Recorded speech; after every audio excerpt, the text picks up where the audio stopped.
Is Putin about to use a nuclear weapon for the first time in 100 years? Now, until very, very recently, I would have said almost certainly not. The odds are infinitesimally small. But things have really begun to change, not only in Russia's rhetoric around nuclear weapons, but also things that we have done, such as allowing Ukraine to fire cruise missiles deep inside of Russia and really giving Putin fewer and fewer options. So I'll go on to talk about that, and before everyone starts to panic, I'll talk about what Russia's use of a nuclear weapon would actually look like. And it's not the fear-mongering scenarios of London being wiped out or anything like that. I'll also talk about Keir Starmer, and I really think in the last couple of days he's made a massive blunder, a really, really huge blunder, and I'll talk about that. Now, I just want to make one thing very, very clear, which is that Ukraine is absolutely a victim in this war, and the Ukrainian people especially. Once they've been attacked, Ukraine has every right to defend itself. But the problem for me is that Ukraine has not just been a victim of Russia, but also a victim, to an obviously much lesser extent, of NATO and some of NATO's actions. Now, why do I say this? I say this because Ukraine, oh, I'm going to slip here. We survived. I say this because Ukraine has been suckered into believing that it could join NATO for a very, very, very long time. Now, if you go onto the NATO website and go all the way back to 2007, you will find articles talking about how great it would be to have Ukraine, which borders Russia in a big border, join NATO. Not only that, you can find articles from 2008, 2009 about President Bush talking about how great it would be, again, if Ukraine joined NATO. I think this was always actually really unrealistic. Russia was never ever going to stand for this. I just want to emphasize this point a little bit more. When the USSR collapsed in 1992, NATO made an unofficial, tacit sort of agreement with what is now Russia that NATO's boundaries would not move even 1 inch to the east. So I'll put a picture up here of the NATO boundaries around this time, slightly before in 1990, and then a picture of NATO in 2015. And what do you notice? NATO has gone a lot more than 1 inch to the east. A lot of new countries have joined, and actually that map is old. NATO is now even bigger than that. So of course Russia is going to feel threatened. I want to draw your attention to one other thing as well, which is on this map from 2015, you can see a little piece of land that's in red called Kaliningrad. Now that is not a Russian ally, that is literally Russia, and it is completely separated now from mainland Russia by NATO countries. So you can start to see how Russia might be feeling just a little bit threatened by all of this. I want to add some more facts, just so we can start to understand this situation a little bit better. Here's a fact for you. One of the first things that President Putin asked when he became the president was if Russia could join NATO, and he was given the cold shoulder and told no. Not only that, all of NATO doctrine points to Russia as the next enemy for a big fight. We have to accept, at least trying to understand a little bit of the mindset of how Russia and Russians and people in the Kremlin might be feeling about all of this. Now, Russia's not an entirely innocent victim and innocent party in all of this. I am not for a second suggesting that. I'm not a Putin apologist in any way.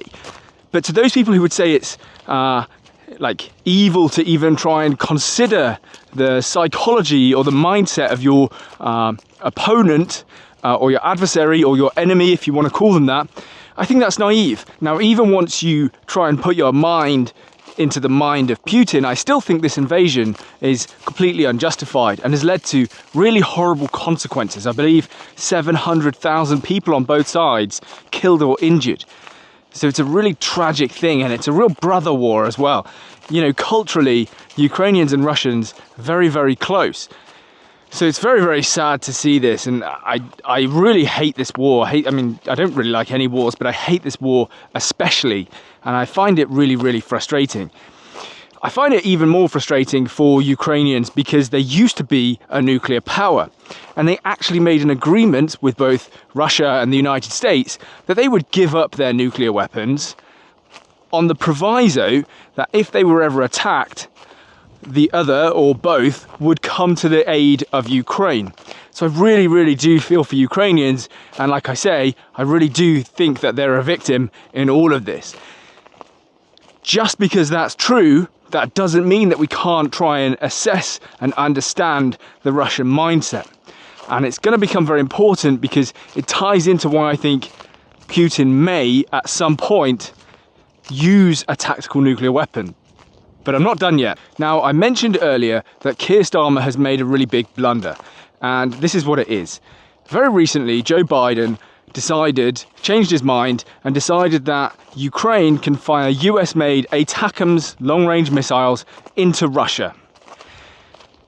Now, Keir Starmer had a bit of a decision on his hands. Okay, well, if the US is allowing them to fire into Russia, should the UK allow Ukraine to fire our long-range missiles, much longer range cruise missiles called Storm Shadow, into Russia? And he decided the answer was yes. Now, this is why that's a mistake. We know that Joe Biden is not going to be the president in 5 weeks' time. Donald Trump is. And Donald Trump has made it very clear that he wants to very, very quickly shut down this war in Ukraine. That he's not as pro-Ukraine as, say, the Democrats and Joe Biden. Before I even arrive at the Oval Office, I will have the disastrous war between Russia and Ukraine settled. It will be settled quickly. I will get the problem solved, and I will get it solved in rapid order, and it will take me no longer than 1 day. I know exactly what to say to each of them. I got along very well with them. What we may end up with is a really bad situation in which Trump very quickly rescinds those permissions to fire ATACMS missiles into Russia, and the UK is now left as the only nation allowing its weapons to be fired deep into Russia. We are just left alone. Now, you may be thinking, well, what about other European countries? Yeah, they're not buying it. They're not doing this. Giorgia Meloni has made very clear that Italy won't allow Ukraine to fire their munitions deep into Russia. That's just not going to happen. We are probably going to be left as the only country providing that assistance and that specific piece of support that can damage internally into Russia. And that puts us in a pretty frosty place with Russia, which is not good. Not good. So I really think that was a blunder that I don't think other European leaders are going to make. Okay, so back to the topic of nukes, which is why you clicked this video in the first place.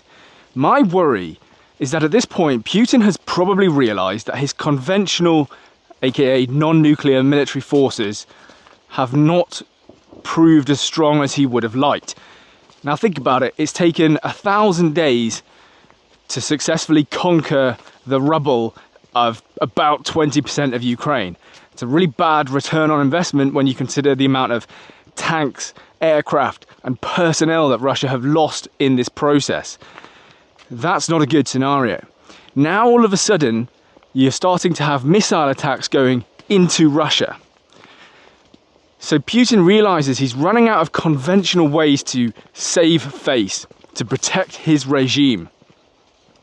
So what choices does he really have left? Well, one thing he's done today is fire ICBMs, intercontinental ballistic missiles, into Ukraine.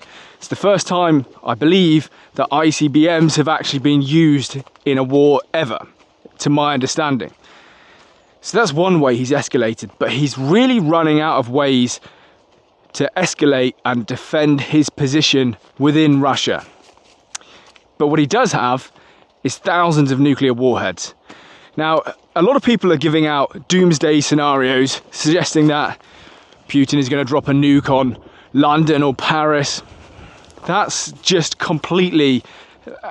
I don't think that's realistic at all, because that would just be nuclear Armageddon and doesn't really help anyone. But here's what I think Putin may do, and it's pretty scary.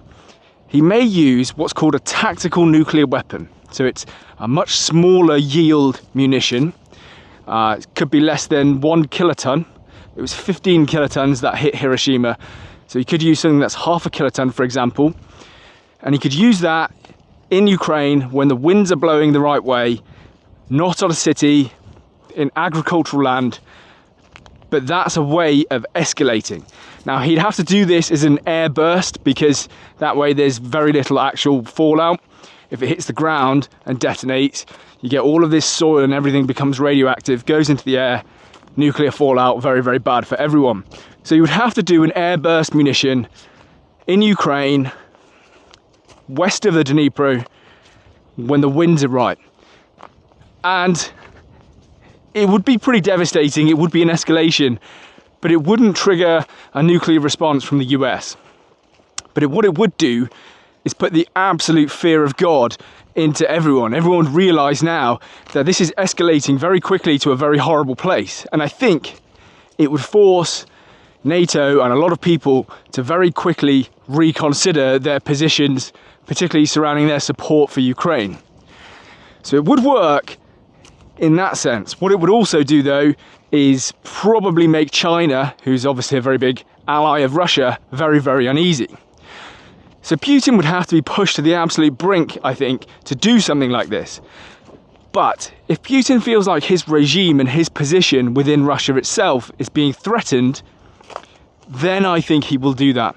So if you start to see dissent in the Kremlin or anything like that, that's when he could take this ultimate strongman action and go down that route. Now, Russia's already made very clear that it's changed its nuclear response policy from it used to be, we will only use our nuclear weapons if we are attacked by a nuclear armed country. Okay, they've changed that now to say that we will use our nuclear weapons if we are attacked by a country that is being aided by a nuclear armed country. And that is exactly what's happening right now. Russia is being attacked by Ukraine, which is being supported by the UK and the USA, who are both nuclear armed countries. So it's very clear within Russian doctrine at the moment that Putin could legitimately, according to themselves, actually take this action. I still think it's very unlikely. I still think the odds are, 2% or something at the moment. But to all those people who are saying it's never going to happen, I'm very, very skeptical. And what I don't understand is, when we know that Trump is coming in 5 weeks' time and is going to look to very quickly end this war, why are we poking the nuclear bear constantly? It makes no sense to me whatsoever. Just wait 5 weeks and then reassess the situation once Trump is in office, rather than antagonising this and potentially making it something far worse than it needs to be. So look, do I think, we're about to see nuclear Armageddon? No. Do I think there's a realistic non-zero possibility that a nuclear weapon is used in this war? Unfortunately, I would say yes. And I'm not the only one who thinks that. There's loads of articles talking about the possible use of tactical nuclear weapons in this war. I just really hope it doesn't come to that. That's all I can say. I think it would be really tragic. It would set the world back a very long way. You'll have a lot of countries now that don't have nuclear weapons, such as Germany and things like that, that would decide, actually, we probably need these. And you would enter a new period of nuclear proliferation, which, frankly, the world just doesn't need. So, I don't know, stop poking the nuclear bear. Let's just try and resolve this war and have peace, rather than the Democrats and the lefties who are just massive war hawks and, just seem to be bizarrely begging for war all the time.